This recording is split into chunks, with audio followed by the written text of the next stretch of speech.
Hello, everyone, and welcome into the Beyond Sunday podcast. Were you ready for me to start or not? Hey, that eager beaver. Yeah, well, you start. It's like a rock through a window, bro. You just got to be ready. Okay. As I was saying before I was rudely interrupted, we'll just go ahead and introduce him. So the guy that interrupts Good Mornings is Paxton Red. Paxton, glad you're here. I'm glad to be here. Every single day. Every single day. Yeah. Having a good morning. Having a good morning. It just ruins everything. Glad I could mess it up or That's why, like in the office building at the Hopkinsville campus, it's basically a circle, right? My office is on the other side from Paxton. So thank goodness. So I go down what I call, where Jennifer and Lauren and Nikki, I go on that side. The administrative side. Yeah, the quiet side. Yeah. The ones that work. Yeah, the ones that do most everything. And it just makes it easier than having to go by Paxton's office. Yeah. It takes forever. It's the worst. I never make it to Paxton's office, actually. Yeah, you don't. If I go straight to see all the ladies and tell them good morning, I never make it to Paxton. Yeah. Well, that's true because I listen and I hear, okay, Josh is going to come by in just a second, and he never does. He never does. So I've been trying to mix it up and go that way, and it's still terrible. The other voice you heard across from Paxton Red is Josh Hensley. Good morning, everybody. Glad you're here. Thank you. And at the end of the table, ever so silent, about to sneak in, the world's, best student pastor ever, probably. Probably not. Good morning, everybody. Yeah, so Michael Sheeran, glad you're here. And then always behind the board, Tate the Great, Tate the Magnificent, Wiki. Oh, my Lord. And just like that, I'm sorry I said Paxton ruined anything because now I have no eardrums. So, guys, glad you guys have joined us on the Beyond Sunday podcast. It's going to be a lot of fun around here. It's going to be great. I'm just disoriented now. Wow. That's that actually hit me in my medulla. Yeah, my ears are like bleeding down my throat right now. I'm just trying to swallow So it. loud. You think it was loud in your car. And I love that you now. turned it up before you did it. Yeah. Like it wasn't loud enough. Like it won't do anything if I have it turned down. But it will bust your eardrums. And thanks for setting that at a 400 level. So, Yeah. It actually was on like 2. Yeah. That's about where we need it. Gee, Yeah, thank you. Thank you. Hey, you know what? We finished. All right, let's turn that one down again over here. This is why Tate sits close to Josh, and Josh can reach the board from here. We finished up the sermon series on Sunday of Winds of Change. Yes. And Paxton, you finished with loneliness. Yeah. And we have a friend that will never leave us lonely. But I was wondering, like,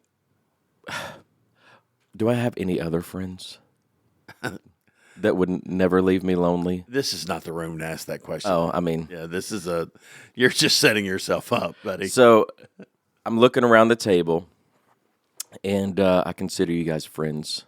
Oh, I'm glad to be included. These next questions will tell us how good of friends we are. Okay. Okay, so you have to, in these scenarios, draft one person around the table for each scenario. Okay. Tate's included too, right? We're counting Tate. Sure, yeah. Like this person is most likely to whatever you read. If I'm going to call, somebody's one call away. Okay, Who am I calling? All right, right on. All right, you can't pick yourself, and and you can't say any of these guys will do. Okay? Yeah. So Gotta that's pick not one. an acceptable answer. But All you right. do have to answer and defend. You ready? Yeah.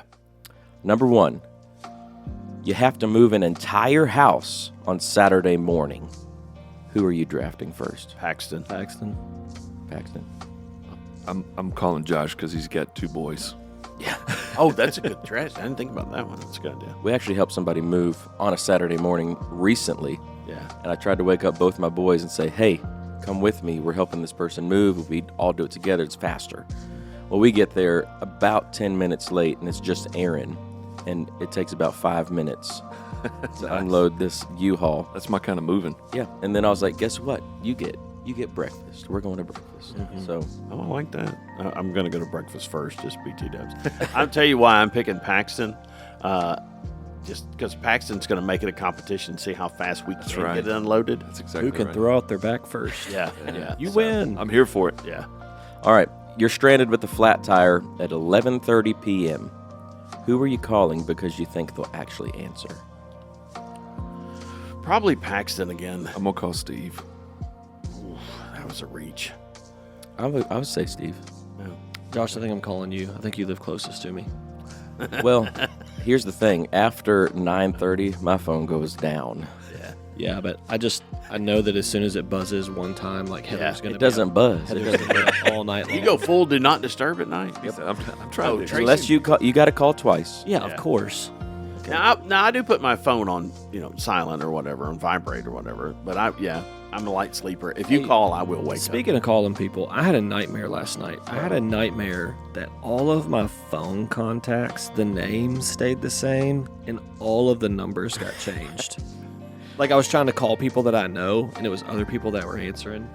And I was dialing Lena's number, and it just wouldn't work. It was awful. I couldn't get a hold of her. Who answered? I don't know. Oh, you I just didn't kept hanging up on them. Every time it rang, it was somebody new, and I was like, nope, that ain't her. That ain't her. Well, I like the fact. I mean, I get why that would be a nightmare. I like the fact that it actually was a physical nightmare for you. Yeah. I don't know why that humors me so much, but it's It's hilarious. Yeah. all right. You have a 12-hour road trip ahead of you. Who is in the passenger seat? Well, let me tell you who's not going to ride in my car ever on a long trip. None of y'all jokers. Because when we went to Chicago, none of y'all rode with me at all. We all rode separate. And it was I forgot about that. Yeah, I didn't. I've never forgotten about that. Have we talked about bitterness, Michael? Have we covered Golly, that? bro. What was that, 2 years ago? Let me tell you what I did. Yeah, it was. So I was the only extrovert in the car, and the only way that I could stay awake, I ate 2 full bags of chocolate drizzle popcorn from Sam's. My stomach was killing me. So I had to stay awake. just to tag, I'm taking Michael, and let me tell you why I'm taking Michael in my passenger seat. Number one, because we're both extroverts. Mm-hmm. Number two, we both appreciate the value of snacks.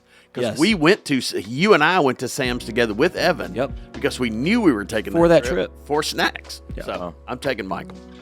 I was, every And I time. apologize on behalf of the rest of us for leaving you in the car of introvert. What, we have 3 vehicles? Yeah. Yeah. So Paxton was driving a van. I was driving a van. No, Steve was driving the van. Yeah. We had the resident mobile. Oh, that's right. And I was driving a van that was doing work. You were actually driving an ambulance. You just didn't know it. It's true. Yeah. That was when Cliff had all his health issues. Yeah. Yeah. You were driving an ambulance. Yeah. But And a every time conference we would call, stop so. together, it's like, hey, everybody want to stop? And we'd stop. Michael would give us this look like, It was- I'm going to kill all y'all. I mean, I was literally just talking to myself the whole time driving. You got the intro. We want to listen to any music? No. We want to talk about anything? No. Just all right. I'm going to need a minute. Here we go. We'd stop somewhere. And Michael was like, "What? Can I ride with you guys?" Just need some people, man. All right. So You're stuck in an airport for 9 hours. Who would make it the most enjoyable? Michael's for me. I think I'm going Michael I'm too. going Michael as well. I think I'm choosing myself too. Yeah, I'm not Even on. though I can't. Rule breaker. I'm going with Steve. I think we could get in some trouble. We sure Yeah. could. That's a fact. All right. You have to survive one night in the wilderness. Who are you taking? Paxton. I'm taking Tate. I was kind of thinking, there's somewhere I need to work Tate into this. I'm taking Paxton because, okay, number one, I've been a lot of places. Hungary's not one of them. And so I know that Paxton's going to salvage some food from somewhere. Like he's going to catch we're a going to fish. eat. Yeah, we're going to catch a fish with a shoelace or maybe Paxton's bare hands. I don't know. So You got bare hands? All right. Here's the other question. Who would somehow make the situation worse? Tate. I am taking Tate. Yeah, I mean, like Tate's gonna be like, this is on fire. I went ahead and threw all the food out. I didn't want to attract any animals. Yeah. See, I'm taking Tate on that one. Yeah. All right. You're trapped in an escape room and you cannot leave until you solve it. Josh. Who are you drafting? Josh. Yeah, I'm I'm taking taking Josh. This forehead is not big for no reason. That's brains, of baby, thinking. not just a hairline. That old 6'7" head. 6'7". All right. This one's pretty easy for me. You have to coach a little league team together for an entire season. Who's your assistant coach? Paxton or Michael. That's the toss-up between the two of them for me. I want somebody that knows absolutely nothing. Like whoever knows the least going with is who I Tate. want. We're going Can't with pick Tate yourself, Michael. Yeah, that's who I'd pick. Yeah. We're picking Tate again. Tate, we're coaching football together. Wow, nice. All right. Zombie apocalypse. You get one person from the table on your team. Choose wise. Paxton. Josh, I'm going with you, man. You would find some creative way to like turn the zombies into Harvest the friends. zombies, Yeah, like yeah. you'd find some way. You'd be like, guys, I've noticed like we can sing to them, and then they hold hands, and And they work. yeah, and they plant trees. It's the craziest thing. We just have to keep singing. I'm going to take Josh, but for a completely different reason. When we were shooting clay pigeons, I don't think he missed. So, I forgot about that one. The That's quiet good. marksman. That's Yeah. right. I'm taking Paxton just because we have similar quantities of things we're going to send downrange, and it ain't going to be music. So I might take Tate on this one.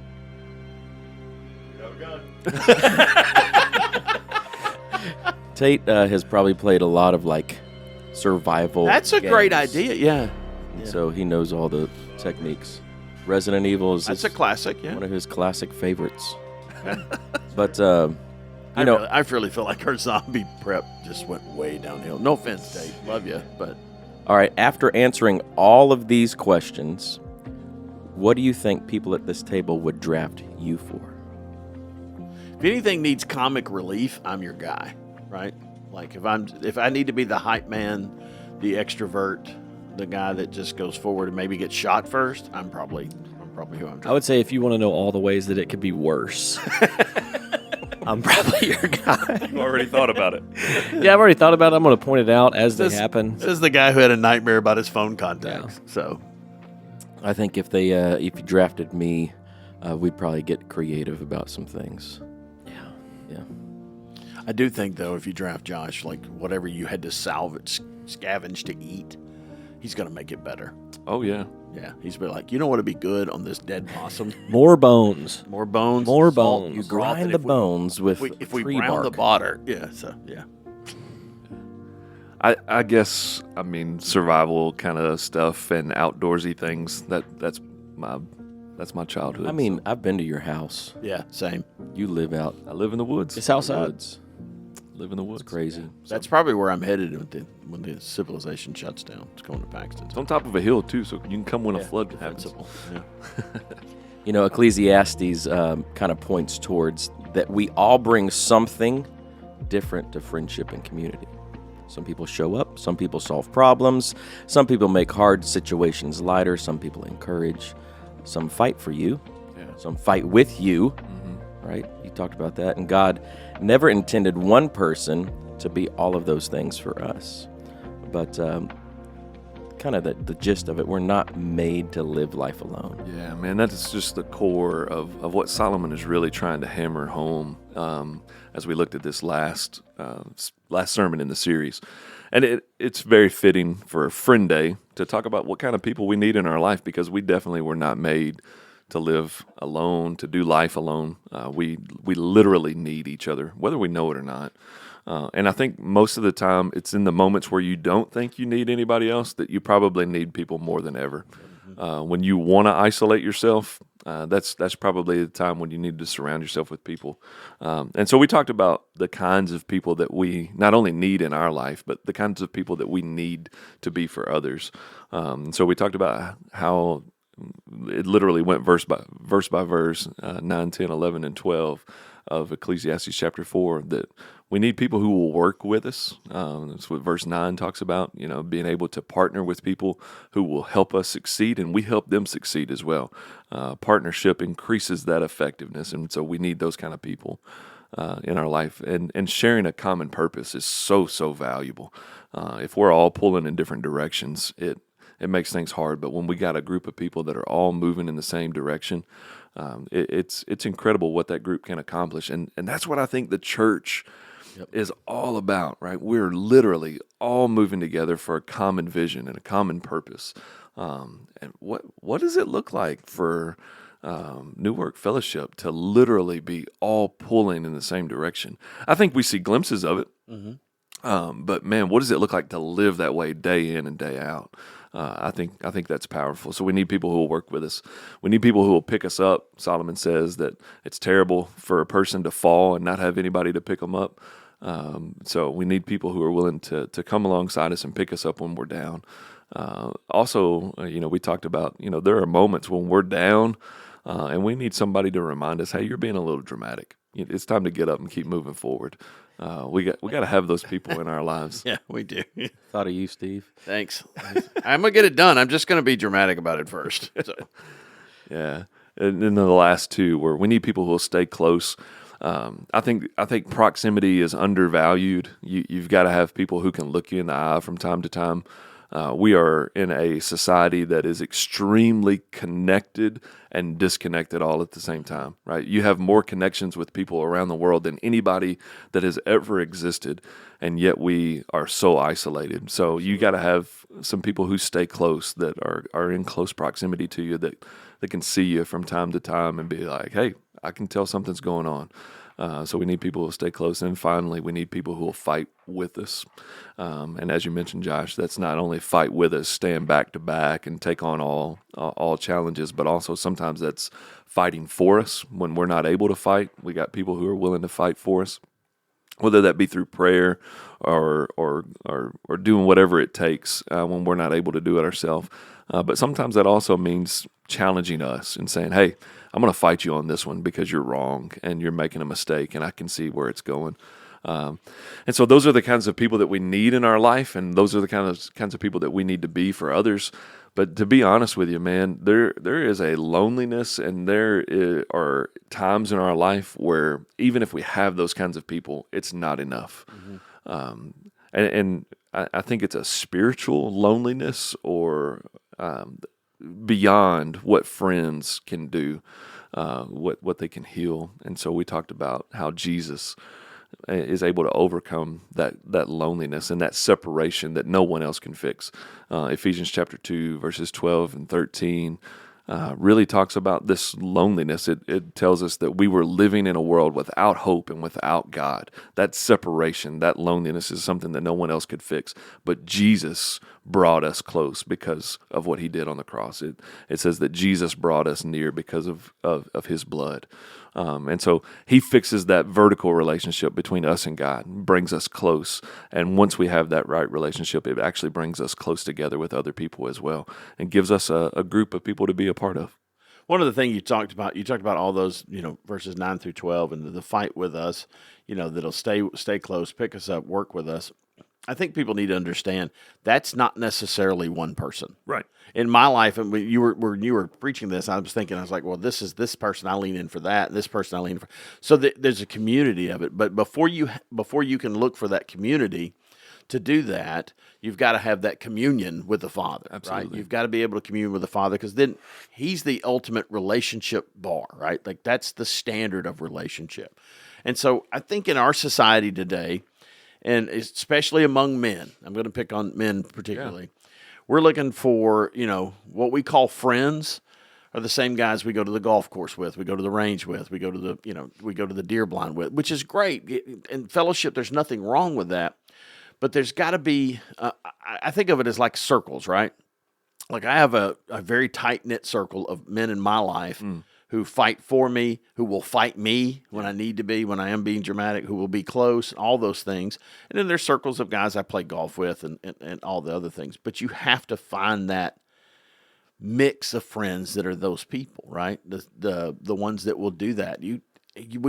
Our society wants to lean into affirmation, affirm me in this, and just a lot of times when we go to our friends and we talk about an issue, we're really not wanting the truth. Yeah. We want you to hear and affirm what I'm saying. Yeah, you can't confuse affirmation with friendship. Yeah. Because a lot of times affirmation looks like, okay, I'm not alone, in the sense of like my sin is not as bad, or okay, you're dealing with the same stuff I am. Like we'll waller in the mud together. Yeah. And that's not always the correct way to look at those problems. You need somebody that's going to call you out. Yeah. You need somebody that's going to throw you a rope because you're way too deep. Well, and that's true. And then I've lived that in my life. I had a very dear friend who was going down a path that was not to get any details on it, that was not a place. I mean, he was disobedient to the word of God. He was disobedient to the ministry. And I said, brother, I'm so sorry this is happening to you. You got to step down. Mm-hmm. Well, I mean, I've done this and I've remedied this. No. you got to step down from where you are. You need to go somewhere, not only repent and then prepared to be restored by the leadership in that body, right? So it was tough, and we haven't talked a lot since. Yeah. But I'm not going to allow him. I'm doing a disservice to my friend if I say, "Oh man, that's tough. Don't tell nobody else." Yeah. You know. Proverbs 27:6, right? Wounds from a friend are better than kisses from the enemy. Yep. Yeah. We got to have those people who say things that are hard to us at times. I read something this week, and I thought about it as we're talking here.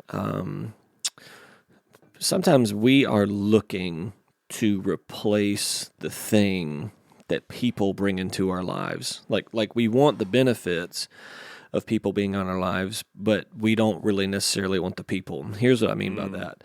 2024 AI kind of like really came out and started surging. And when it first came out, the majority of people were using it for research. And there was a study done by the Harvard Business Magazine, something, that basically showed that in 2025, the number one use for AI had moved from research into categories of therapy and companionship. Yeah.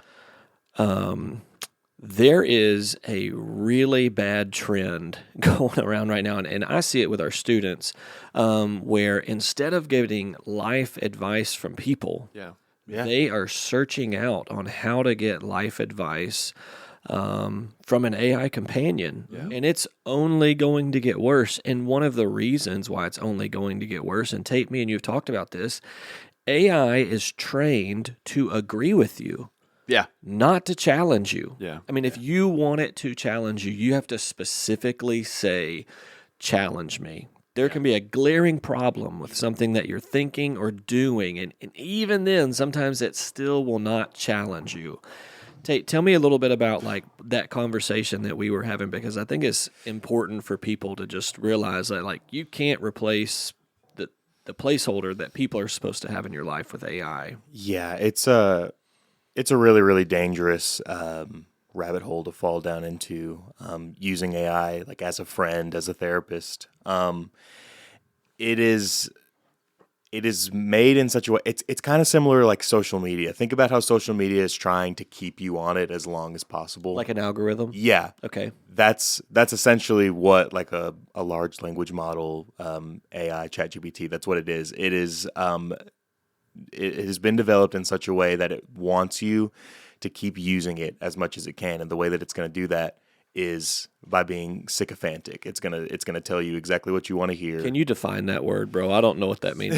Sycophantic. It's sycophancy is like essentially being a yes man to someone, understand. like telling you everything that you want to hear, and not ever, like you were saying, not ever challenging you on anything. And so there have been lots of really heartbreaking stories that have come out about people who really, really needed someone just to tell them like, hey, you're being irrational right now. Like, you need to take a step back and think about what you're doing, the way that you're living.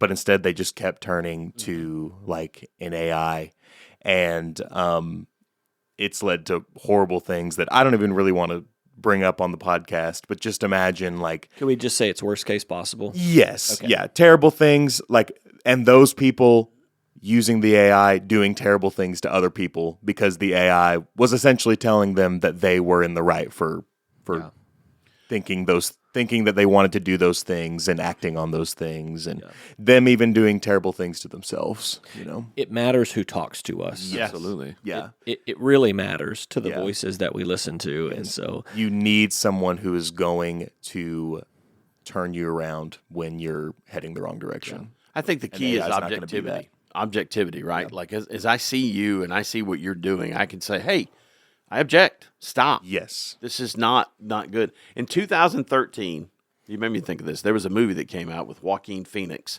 and Amy Adams called Her, Her, where he basically falls in love with an operating system. In 2013, guys, we thought that was dumb. Yeah.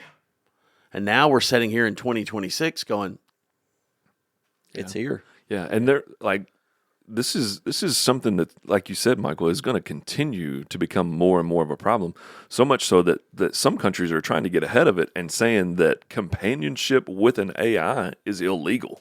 Yeah. Right? Because they're trying to get ahead of this because they can see, hey, this is not going to be good, and this is already going in that direction.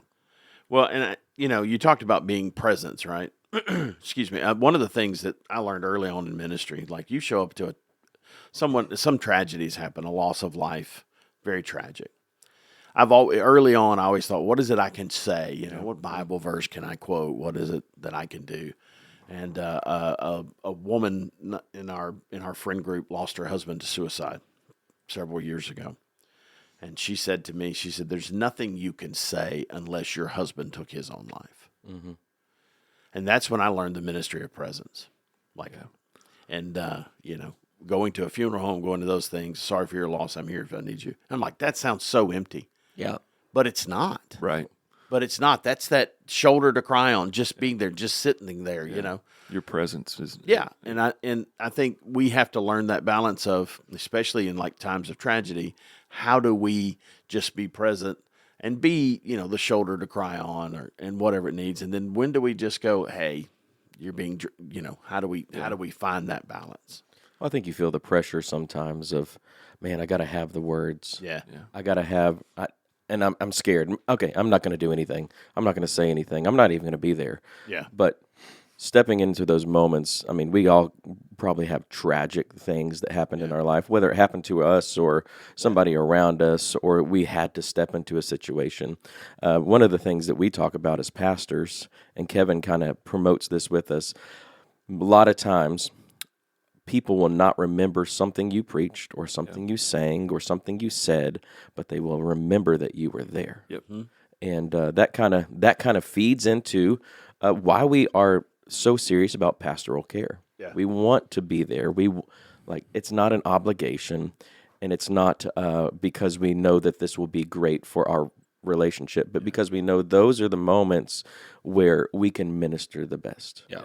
And that's why, I mean, if you're listening and you ever feel like, I don't want to burden anybody, please call us. Please. If you're dealing with something, I know we may not be your best friends and we may not give you the answers that you want, but we want to be there. We want to walk with you through that. Yeah. And we love you. Yeah. And we want to be that voice of maybe reason, encouragement, or even just a spiritual lens through what you're going through. And even more than that, you might reach out to us and we might just in honesty say, hey, this is like out of my lane. Yeah. This is out of my reach, but let me point you in the direction where I think you could get maybe some help that you need.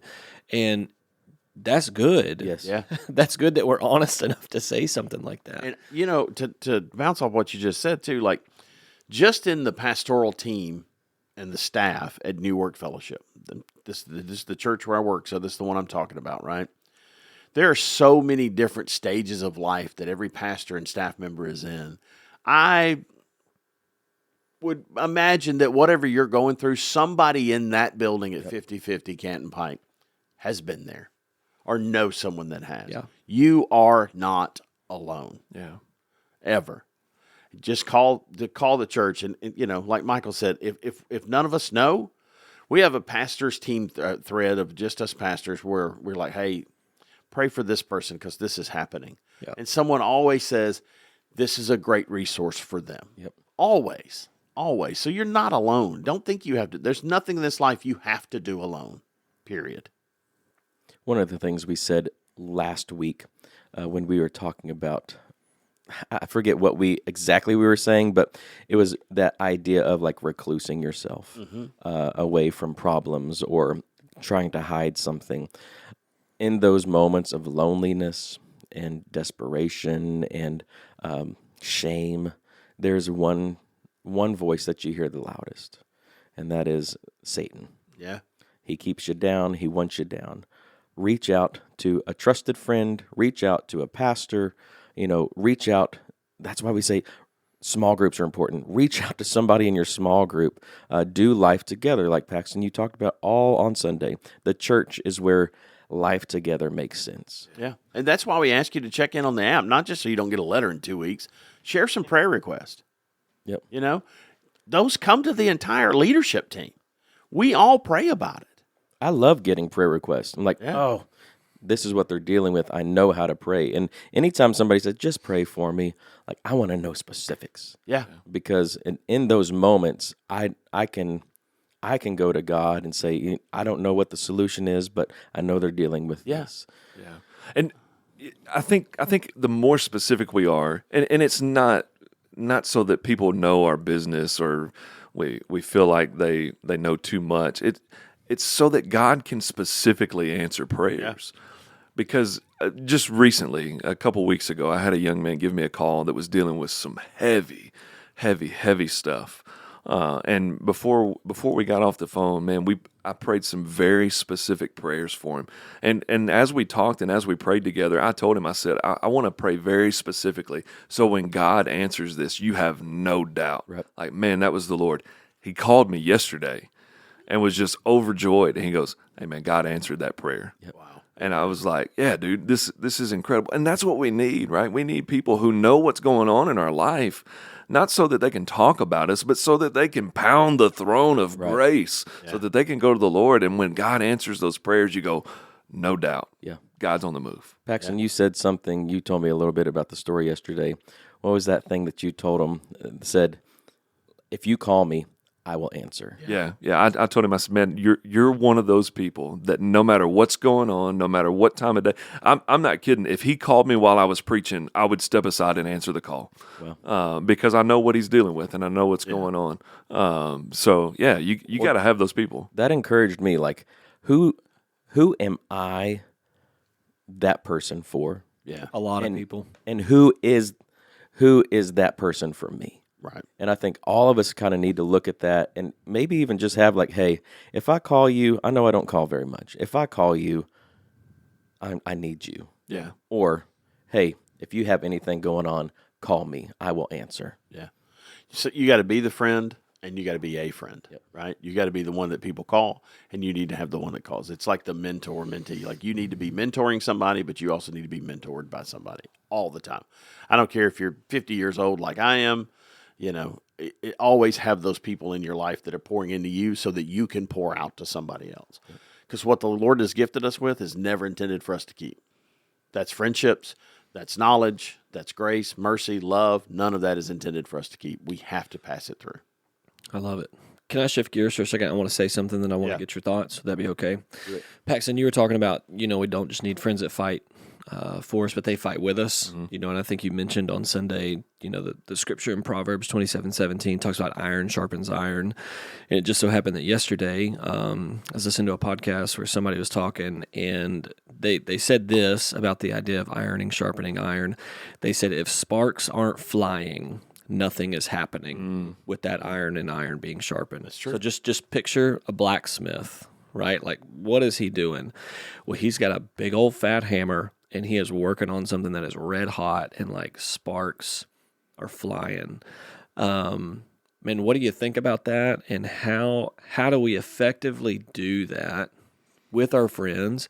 How do we effectively absorb that as a friend without it feeling like an attack, without it feeling like, man, we're stepping over the lines? Like, how do we healthily fight with a friend where, it's not just clanging and nothing's happening, but there's actual sparks there and something has the ability to happen? I think there's different stages in the process. So my dad was a knife maker, made knives for years and years and years. And there are different times in that process where things look a lot different. So there are times where you're moving lots of metal, right? The big hammer, things are moving, and there is lots of formation happening. And then there are other times later in the process where it's much more subtle. You're removing a lot less material. And so I think the same is true in our relationships. There are seasons where you gotta come with the big hammer and go, hey, there's some big formation that's got to happen. But there are other seasons, and it's all in the process of discipleship or sanctification, where it's a lot more subtle, where we're coming alongside and going, hey, I just want to share this with you and just get your thoughts. And the formation is happening, but it's a lot more subtle. And so I think it's different at different times. But to your point, there's always sparks. Yeah. Right. There's always material being moved and things like that. And so if we're coming together and material isn't being formed, then we're missing an opportunity. Yeah, and I think it's important to understand that in that using that blacksmithing analogy, right? There's that point where he puts the hot iron in the water and he lets it cool. And that's there in our relationships. There's moments we just fellowship, man. We just have a cup of coffee. We have lunch, but at the same time, we're still building each other. We're still, training and working toward one another. And then that's the presence part. That's what you can buy all the self-help books you want, right? If self-help books worked, there wouldn't be a large section of it at your local That's bookstore. very true. You can buy all the books you want, but till you put it in practice, till you're in that relationship with your friends and doing those things, it doesn't change. Iron cannot sharpen iron until there's contact. Yeah, no, Steve, that's a great point because they call it the tempering process, right? When you go from a really hot metal to cooling it down. And it's that tempering process that actually makes it harder, so that it's able to do the work that it needs to do. So, yeah, that's a good point that you need those tempering times as well, where you're cooling down. I think it comes down to consistency as well. Oh, for sure. So if I only reached out to friends when I needed them, they wouldn't understand the impact or the heaviness that I'm going through. But if I'm constantly walking through life with somebody or a group of people, then they understand the ebb and flow that I'm dealing with. Yeah. And so having those people in your life that can speak into the good times and help you through the hard times and even encourage you in those kind of mediocre times of like, I've really got nothing going on. I think that's super important in our Christian lives. Yeah. And it may not look like super sparks coming off a hammer, but it's a constant molding and shaping and helping you through life that is there and can be fruitful. Well, again, back to the sharpening analogy, right? There's the blacksmithing process when you're shaping, but the fine tuning of it comes on a whetstone. Oh. Just that slow process, continual sharpening a knife, and that's how it happens. And that consistency, daily, And so when you go cut cardboard with it and it gets dull, you go back and you sharpen it, and that's the way our relationship should be, right? Even in your marriage, it should be that way. Like, hey, today actually happens to be my anniversary of 31 years with me and the lovely Tracy Congratulations. Buttram. Yeah, so if you took the over under, take the over. But that's it. And like those day dates, those date nights, and I do a thing every year where I post the selfies we've taken throughout the year. I am fortunately married to a smoking hot woman. I am not attractive. So she helps that selfie thing go really well. I am not attracted. I am not attractive. I have a great personality. Steve, has somebody told you that? Like Oh, no. Mom said I had a face for radio, so I'm glad this is just a regular So it podcast. came from your mom. Yeah, it came from Mom. We'll unpack that in a different episode. deep wounds. Deep wounds. No, actually, my mother did not say that. I made that up. But that's, there's an intentionality of just being together, even 31 years later. We love to just sit and watch TV together at night. Yeah. But we're going through some things, with transitioning of taking care of our older parents. And so having those hard conversations of, I know they want that, but this is what's good for everybody. And you need that in every relationship in your life. Sometimes you just got to get out, and that's that slow process of refining it. Speaking of together, we had a lot of people together this past weekend. So good. Yeah. This weekend was Friend Day. It was also Lakeside Baptism. Mm-hmm. I don't want to say the wrong number. What did we have on Sunday for Friend Day? 19. Between both campuses is 1938, I think. Yeah, 1938. That's the third highest. I know that. That's crazy. Across And it's 5 only services. like 20, was it what, 26 people less than Easter? Like Easter, Yeah. I mean, yeah. Now, let me say, that number excites me, but it doesn't excite me as much as the next number. Yeah, come on, tell us. So, Lakeside Baptism, we had 28 people Amen. walk through the waters of baptism that willingly, publicly said, man, Jesus is my Lord. Gives me chills, man. I'm forsaking sin. I'm pursuing him. I'm running after him. And I told mine right after we got done baptizing, I just said, hey, I just want to say thank you for your obedience. And here's the reality. there'll be people 2, 3, 4, 5, 6 months from now Yep. that come and say, I came to Lakeside. I saw what those people had, and the Holy Spirit was just all over me. Yeah. And I know that needs to be me. And so, man, I'm We- just excited about obedience. We had a We had it happen that night. we had it happen that night. Yeah, we had it happen that night. Most everybody had left, and I saw her sitting over there on the grass well, she was. dealing. Yeah. I could just see it. She was just kind of staring off into the distance. We had a conversation the Sunday before about salvation. We always have those conversations to make sure everybody understands the gravity and what baptism means. And I was like, hey, if you want to be baptized at Lakeside, just let me know. Right? And then so Lakeside, we've baptized 27 people. And actually, Nora came up to me, Tate's fiance, and said, she needs to talk to you. And I went, we about to get wet again. Yep. So it was an amazing time, and something just to kind of celebrate from the Cadis campus. I didn't realize this till afterwards, and we were talking about it yesterday. In the 8 months of the Cadis campus, 10 people have been baptized. That's Praise amazing. the Lord, man. That's amazing. 10 people. That's awesome. 10 people. And I was like, you know what? Some days I need that sharpening where it goes, stop being dramatic. Right. The Lord's working. Yeah. He's not working in your timeline. He's not doing what you think he ought to do, but he's working.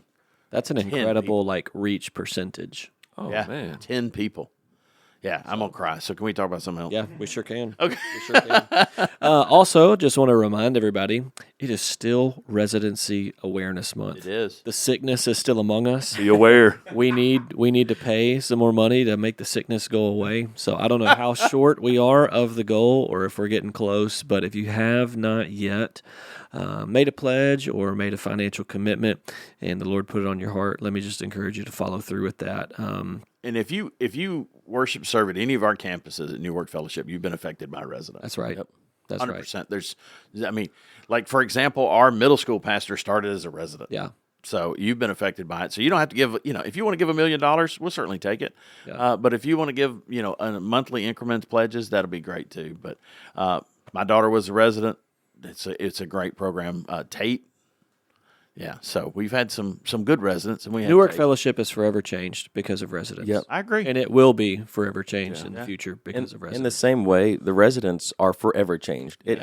It directs their life. It confirms callings, and sometimes it confirms maybe this is not where I need to be or what I need to do, but God is still working on me. Yeah. And every single residence has had that experience, and super excited for that. It is the last week that we can receive, or that is the last week that we're pushing the residency, but you can always give to the residency. And if the church anybody has made, if any of the residents have made an impact on you, consider it. Consider, I need to support this, because if this program was not in place, these students, young adults, adults, a lot of them are, I would consider adults. And we say New Work Fellowship, but this residency program is affecting the kingdom. Yeah. Yep. It's more than just than our campuses. Doesn't What was stop that? here. What was that thing you asked Cheney when she started? I want you to write down. I told her to write down how many salvations and baptisms that you will be a part of, when you start the residency and in the residency. And I think it was... And these are personal one-on-one conversations that she's had led out in 12 salvations and 14 baptisms, which is just... It's awesome. It's awesome. I didn't have that I didn't either. when I was, I didn't she's either. 22? Yeah. The thing for me, man, and this is the coolest thing about discipleship, if you really get serious about discipleship, what it is you are standing at the bottom of the deep end and you're letting somebody else stand on your shoulders. Yeah. You're letting your ceiling be their floor, for the That's good, kingdom, man. which is just awesome to think about. How far can we propel the kingdom if we just set everything aside and say, no, I'm committed to the success of other individuals, no matter if I ever get looked at, credit, whatever. And so our residents they're killing it. They're great. Yep. Well, we ended up finishing the sermon series this past week called Winds of Change. And we're staying with the idea of wind. This next sermon series that we start this Sunday is called Wind and Fire. And Excited. It's a practical look at living in the Holy Spirit. And I would say that the Holy Spirit is very mysterious to a lot of us, but we are hoping that this series will help you navigate that. When Jesus was departing and kind of looking towards the cross, he was preparing his disciples, and he was saying, I'm getting ready to leave, but the Father is sending another advocate. That advocate word kind of translates to be like a helper, somebody that's with you always. And they understood, like, with you, they understood presence of Jesus as a friend, as a rabbi, as somebody that's leading them. But they didn't fully understand what that meant, because there was nothing, there was no other relationship like that. So we are jumping into that this Sunday, Wind and Fire, and our first series sermon is preached by Kevin, and he's going to be introducing the Holy Spirit through Jesus. So let us prepare our hearts and minds for that. Be open, listen. If you have questions about the Holy Spirit, which I think we all do, this is the series for you, and we want to be practical about living it out. It's going to be good. Yeah. Come join us. And speaking of joining us, we appreciate you guys joining us each week. Thankful for all of our listeners, wherever you're listening, and we appreciate you, and we'll see you next time. Ciao. Goodbye.